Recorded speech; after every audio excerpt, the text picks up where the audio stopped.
കാറ്റല്ലേ പോയത്? എടാ കാറ്റേ.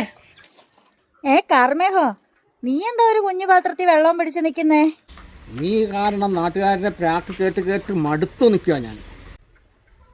അതെങ്ങനെ? സൂര്യനാണ് അങ്ങ് കത്തി നിൽക്കുകയാണ്. അന്ന് ഞാൻ കുറച്ച് മഴ കൊടുത്തേക്കാന്ന് വെച്ച് വന്നതാണ്.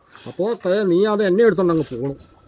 അതെ കാർമേഹമേ, ഞാനേ മനഃപൂർവ്വമാണ് നിന്നെ എടുത്തോണ്ട് പോകുന്നത്. കാരണം എന്താണെന്നറിയാവോ? എന്താണ്? അതെ, ഈ കാണുന്ന മനുഷ്യന്മാരൊക്കെ വെയിൽ വരുമ്പോൾ പറയും മഴ വരണമെന്ന്, മഴ വരുമ്പോൾ പറയും വെയിൽ വരണമെന്ന്. പക്ഷേ ഈ തേരാപാരം അങ്ങോട്ടും ഇങ്ങോട്ടും യാതൊരു മുതൽമുടക്കവും ഇല്ലാതെ ഈ കാറ്റ് കൊടുത്ത് തണുപ്പ് നൽകി നടക്കുന്ന എന്നെ ആർക്കും വേണ്ട. എന്നാൽ മഴയുടെ കൂടെ ഞാനൊന്ന് കയറി വരാമെന്ന് വെച്ചാൽ അപ്പം തുടങ്ങും കറണ്ട് കെട്ടും, ആൾക്കാരുടെ പ്രാക്കും, കാറ്റ് വന്നേന്ന്.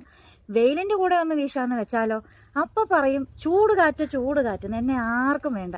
അപ്പോൾ അങ്ങനെ ഇപ്പം നല്ല സൂര്യൻ നല്ല പണി തന്ന് നിൽക്കുന്ന സമയമാണ്. അപ്പോൾ ആ സമയത്ത് ആളുകൾ അങ്ങനെ ഇപ്പം മഴ കിട്ടി അങ്ങ് സുഖിക്കണ്ട. അല്ല, നീ എന്താ ഈ പാത്രത്തിൽ, ചെറിയ പാത്രത്തിൽ ഇച്ചിരേ വെള്ളമായിട്ട് നിൽക്കുന്നത്? എപ്പോഴും വാക്ക് മാറ്റുന്ന ആൾക്കാരുടെ സ്വഭാവം കാരണം ഞാനൊരു ഇച്ചിരി വെള്ളമായിട്ട് വന്നത്. അതെന്താ പോലും? ഞാനങ്ങ് നിന്ന് പെയ്തേക്കാന്ന് വെച്ച് കഴിഞ്ഞാൽ പിന്നെ ചീഞ്ഞ മഴ. എന്നാൽ ഞാൻ പോയി കഴിഞ്ഞ് കഴിയുമ്പോൾ പിറ്റേ ദിവസം എന്നെ വിളിക്കും. അപ്പോൾ ഞാൻ വന്നിട്ട് ഒരു ഇച്ചിരി വെള്ളം തളിച്ചിട്ടങ്ങ് ഞാൻ പോവുക. അപ്പം നീ എൻ്റെ കൂട്ടത്തിലാലേ?